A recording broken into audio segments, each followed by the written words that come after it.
Welcome to the second A Call to Action event. A Call to Action actually is a movement of especially engaged people, which are often young people in the Netherlands, that has ideas about how to change international cooperation as it is right now. They pitched their ideas in January, and now they transformed their ideas into real plans.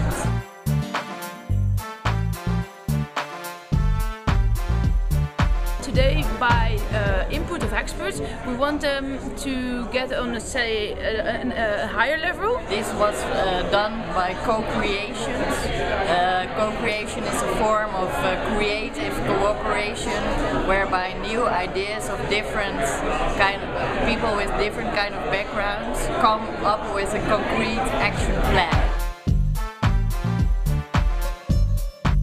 I think today is an important day for our group. We've really been discussing what's our goal, how do we want to achieve it. So we first thought of setting up a web-based platform in where people can exchange ideas, but we thought that was maybe too much, and there are also organizations who are doing that, so we decided it would be better to focus on an event where NGOs and private companies can come together. We thought we wanted to nuance the debate, and we still want to do that, but sometimes to reach a public you need to unnuance the debate to attract more viewers, to attract more readers.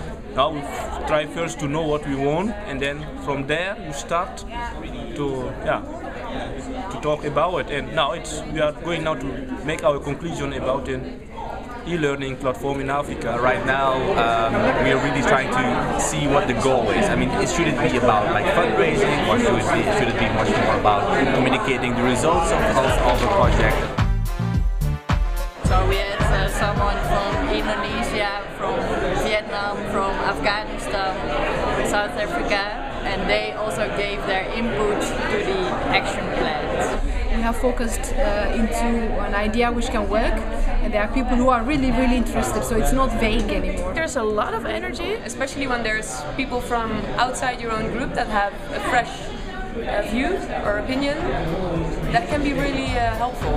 And it's a really good idea to have some meeting like this one. I'm really happy that we're, as young people within the development sector, we're not trying to copy all the examples of formal organizations that we're seeing. It has been a good afternoon.